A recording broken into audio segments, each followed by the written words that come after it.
Yo, what is going on, NFL fans? Welcome back to the JL Day Sports Show. In today's episode, I have to redo one of my Millionaire Maker lineups for you guys because wide receiver Jahan Dotson got traded from the Commanders to the Philadelphia Eagles, so that kind of wrecked my stack for Jaden Daniels and some guys on the Commanders like Terry McLaurin. I thought I had a solid stack there, but I'm going against that now. I'm going with a whole different lineup, a whole new stack, so make sure you stay tuned. Let's get into it.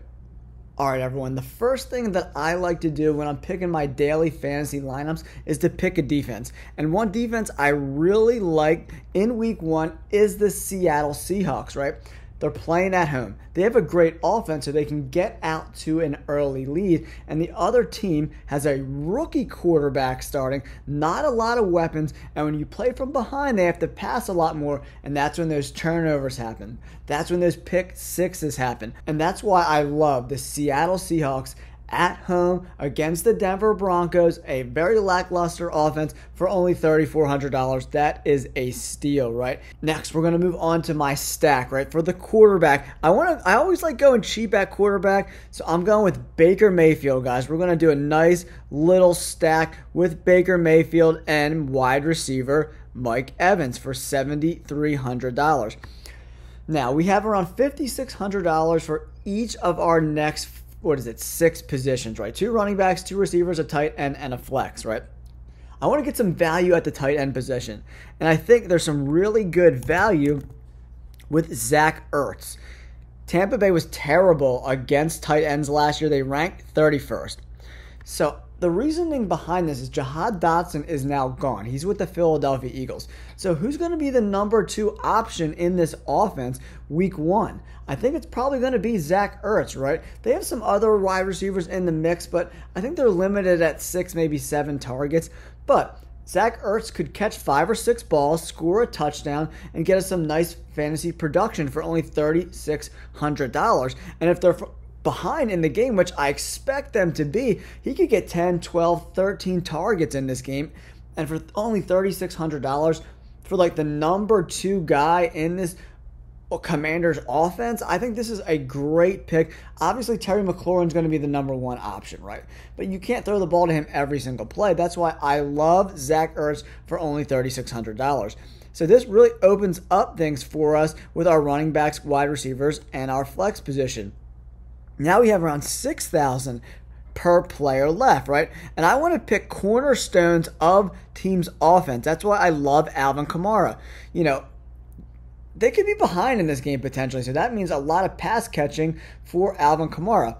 Alvin Kamara isn't quite cooked yet, but he's still one of the better players on this offense. Him and Olave are going to probably get 60-70% of all the touches in this offense, in my opinion. And the next guy I want to go with is another guy. Look, James Cook, Buffalo Bills. Who was the worst team against the run last year? That was the Arizona Cardinals, right? So for $6,900, I don't mind paying up for James Cook because he can get us 2 tutties, maybe even 100 yards, right? Catch a couple passes out of the backfield. There's potential for 25 plus points from James Cook, especially with all those wide receivers gone, like Gabe Davis and Stephon Diggs. So I think Cook is going to get a heavy workload in week 1. Now, let's move on to the other wide receiver spots. I'm going with Buffalo again. I love Shakir in this spot. I absolutely love him. If we just take a look at some of his numbers last year, towards the end of the year, 19, 12, 17 points, which is pretty good. And that's with Gabe Davis and Stephon Diggs still there. I think he's going to be the guy that Josh Allen trusts the most besides the tight ends in these pass catchers for the Buffalo Bills. And we all know the Arizona defense is not very good. So, I mean, Shakir, I think he could catch 8, 9, even 10 balls and maybe a touchdown for us, right? So I love Shakir in this spot. For $5,100, he could 4x our money and get us 20 points or 5x up to 25 points. I think that's his ceiling is probably in that 25-point range because he's not like a big, huge touchdown threat, but I think he can absolutely get us 20 points. All right, the next wide receiver that I'm looking at is a guy who's going to be the number 1 focus in an offense that's probably going to have to pass a lot, and that's Malik Nabers. I expect them to be behind.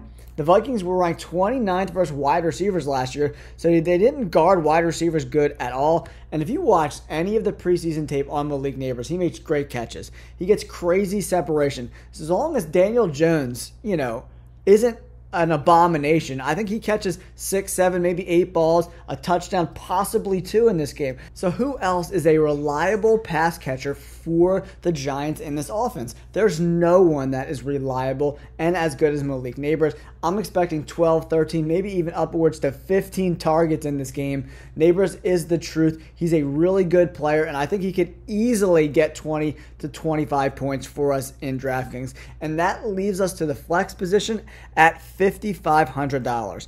And a guy that I love at the $5,500 mark, out of all these guys, you could go Evan Ingram, right, the tight end from Jacksonville. If you want to do that with your flex and flip this in this particular lineup, absolutely, I love Evan Ingram.